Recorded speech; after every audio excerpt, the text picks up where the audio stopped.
Good day, we are the group 2 and we will discuss about global demography. We have three topics. Number 1 is global demographic trend. Number 2, education and population dynamic.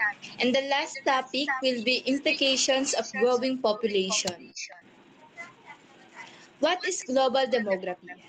Global demography is the statistical study of populations across the world.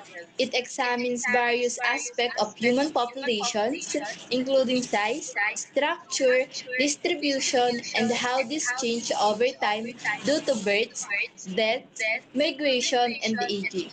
So when we say global demography, ito yung pag-aaral ng mga researchers or kung sino mga eksperto sa populasyon ng buong mundo, kung paano ito nababago over time, kung paano ito tumataas at kung paano ito bumababa. Next slide, please. And now let's talk about the global demographic trends. Number one is declining birth rates. Birth rates are falling in many parts of the world, particularly in developed countries. This decline is influenced by factors such as increased access to contraception, higher education levels, and changing societal norms. Sabi po dito, mas kaunti na ang mga batang ipinapanganak sa maraming bansa ngayon.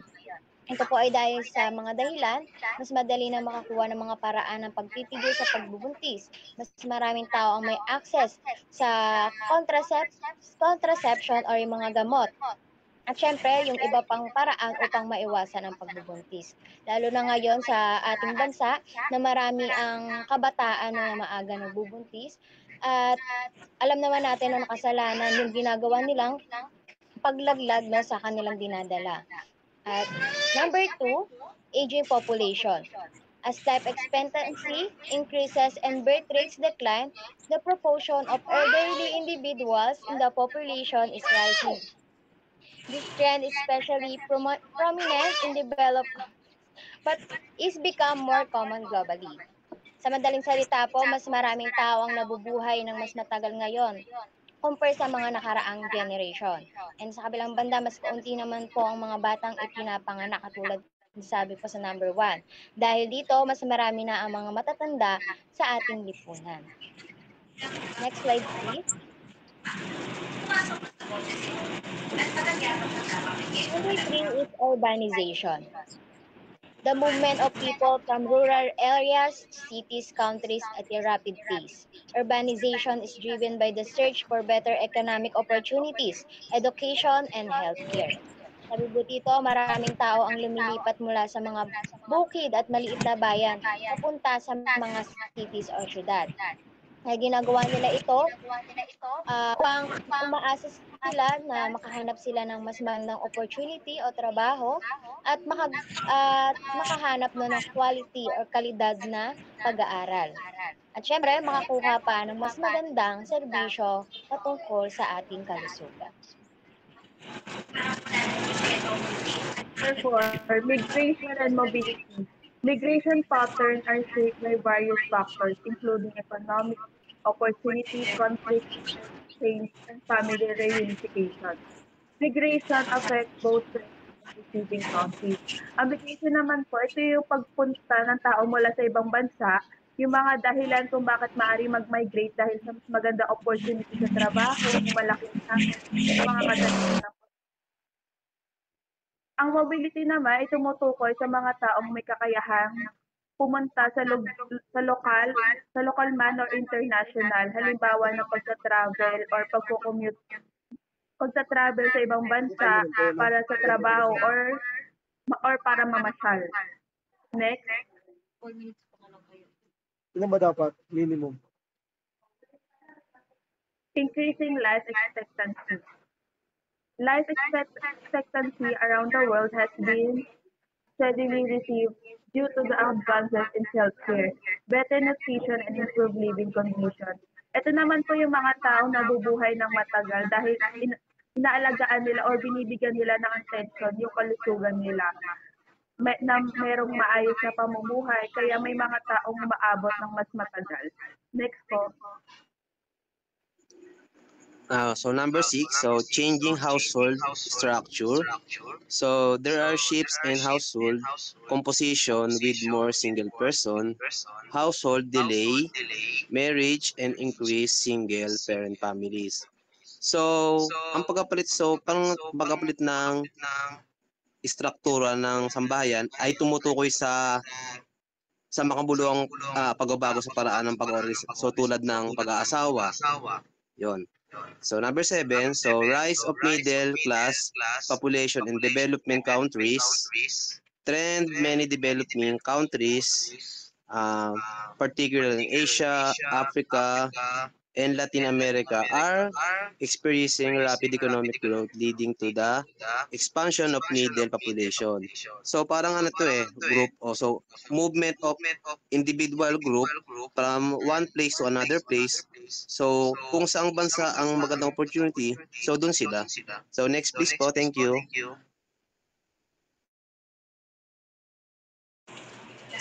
And now, let's talk about education and population dynamic. While the slow growth or decline of population is occurring mainly in high-income countries, rapid population growth will occur in low-income and lower middle-income countries. So, bumababa nga ba or mas tumataas pa yung population? So, ibig sabihin nito is mas tumataas pa yung population, lalo na doon sa mga bansa or sa mga mahihirap na bansa, low income and lower middle. So, bakit nga ba mas bumababa yung population growth sa mga mayayamang bansa? Sila kasi yung may mga access sa education at sila yung may mga kaalaman about population control and family planning. Next slide. So for number 1 is lowering fertility rates. Education, especially for women, is strongly linked to lower fertility rates. Educated women tend to have fewer children and are more likely to use family planning. So ang ang edukasyon, lalo na para sa kababaihan, ay may malaking epekto sa pagpapababa ng antas ng pagkakaroon ng anak. Bukod dito, ang edukasyon kababaihan ang edukadong kababaihan ay may mas kakayahang magdesisyon para sa kanilang sarili at lumahok sa mga usapin na may kinalaman sa reproductive health. Ang lahat ng ito ay nagreresulta sa mas mababang fertility rates na nakakatulong din sa pagbabalanse ng populasyon at mas maayos na kalagayan ng lipunan. So for number 2 is improving health outcomes.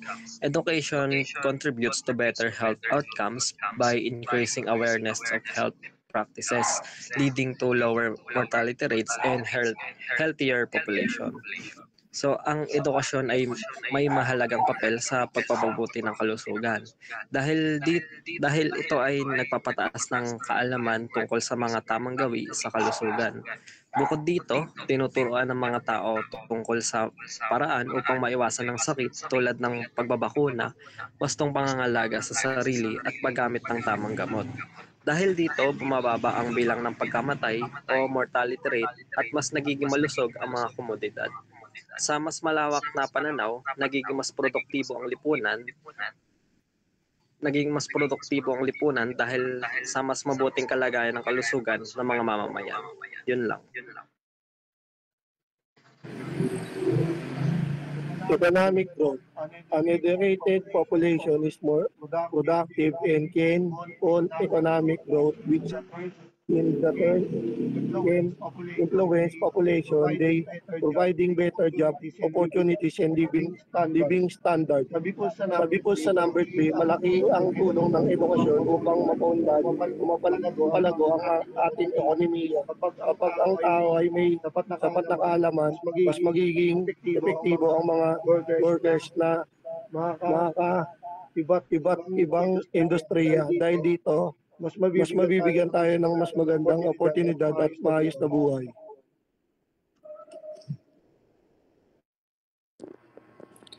Next, number 4, education, population dynamics, gender equality. Education promotes gender equality by empowering women and girls, which can lead to more balanced demographic trends and improved social outcomes. Ang ibig sabihin lamang po nito ay ang edukasyon sa gender equality ay tumutulong upang mabigyan ng pantay na oportunidad ang mga babae at ang mga lalaki sa edukasyon, trabaho at iba pang aspeto ng buhay. Dahil I believe kapag empowered ang mga kalalakihan, kababaihan, ay mas magiging responsable sila sa pagpaplano ng pamilya. Mas bumababa ang bilang ng maagang pagbubuntis at mas gumaganda ang kalusugan ng buong pamilya. Bukod pa dito, nagdudulot ito ng mas balanse at sustainable na paglago ng populasyon at mas maayos na ekonomiya at lipunan. Next na po.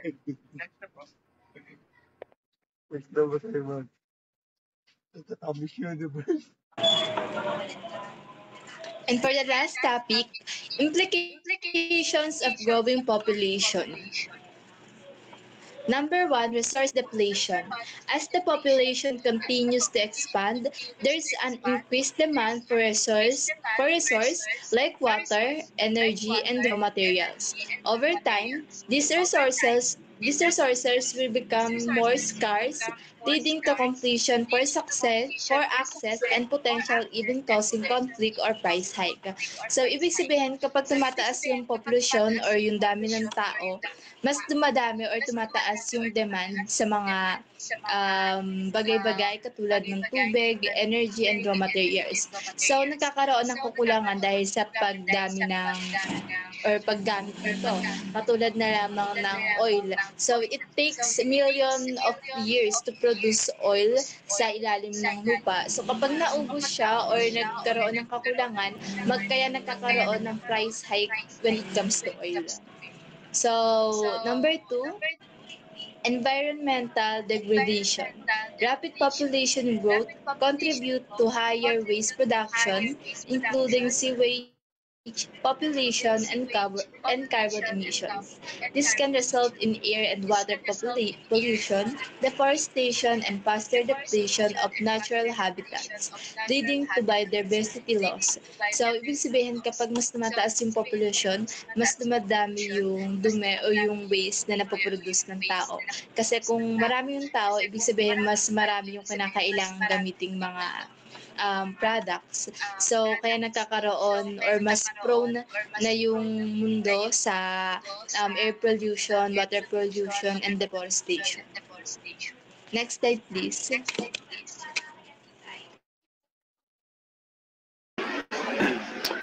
Economic strain. A surge in population can put a strain on economic resources, especially in regions that are not prepared for the influx. So from the word influx, ito po yung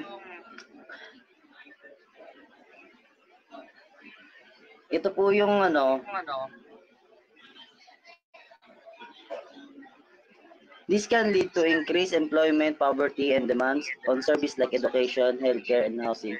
So economic strain, nakaka-apekto po ito sa economic, especially sa pagdami ng population. Like for example, sa word na influx. Isang magandang halimbawa dito is yung mga taga-probinsya po is nagpumove sila sa Manila dahil sa mga opportunities.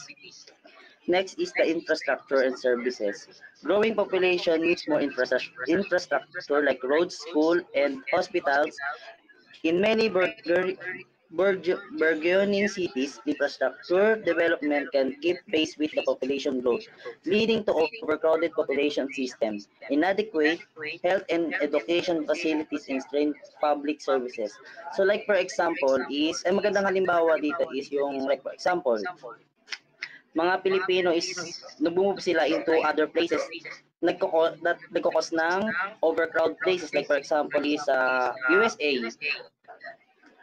Dahil sa maraming opportunities doon sa USA is nagpapatayo pa sila ng more infrastructure, improvement and roads, and ang epekto naman nito is mas nag-overcrowd and mas lumiliit yung free space case dahil napapalitan to ng urban.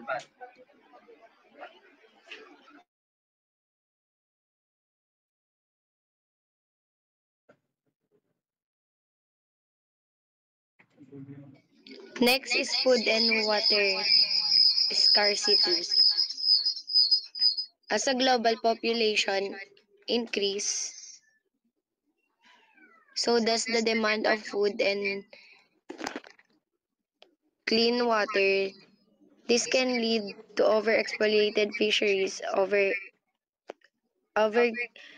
grass pastures, and groundwater depletion, making it challenging to sustain the growing global community. Over farming and industrial scale, farming also have negative effects on the environment, compounding these issues. So dito po, sa food and water scarcity, habang tumataas po yung population po natin or yung pagdami ng population, tumataas din po yung demand or yung pangangailangan natin sa pagkain at sa tubig po. Then, kapag po tumaas yung demand and na overpopulated po tayo, nagli-lead po siya ng overuse sa ating fisheries or natural resources na nagbibigay po sa atin ng mga pangangailangan po natin. And yung mga sobrang farming po natin or yung mining or pagsasaka po natin, pagkuha po natin ng mga natural resources na makakapag-sustain po sa atin para mabuhay po tayo is nagkakaroon po siya ng negative effect sa ating kalikasan. Then number 6 is social challenges. Dense population, especially in urban areas, can lead to social unrest, increased crime rates, and challenges in ensuring equitable opportunities for all. Dito naman, sinasabi din po na kapag tumataas yung populasyon, lalo na sa mga isang lungsod or isang cities, nagdudulot po siya ng social unrest. So, magkakaroon po siya ng hindi natin pagpapahinga ng isip natin or yung mental health po natin is hindi natin napapahinga sa sobrang overpopulated nga po nung paligid natin. And overpopulated din po, naglilid po siya ng mga krimen na katulad po ng mga pag-aaway po, nagdudulot po siya ng pagpapatayan. And hindi, kapag yung social challenges po natin is ganun po yung surroundings po natin. Di po siya nagbibigay ng pantay-pantay na oportunidad para sa lahat po. That's all po.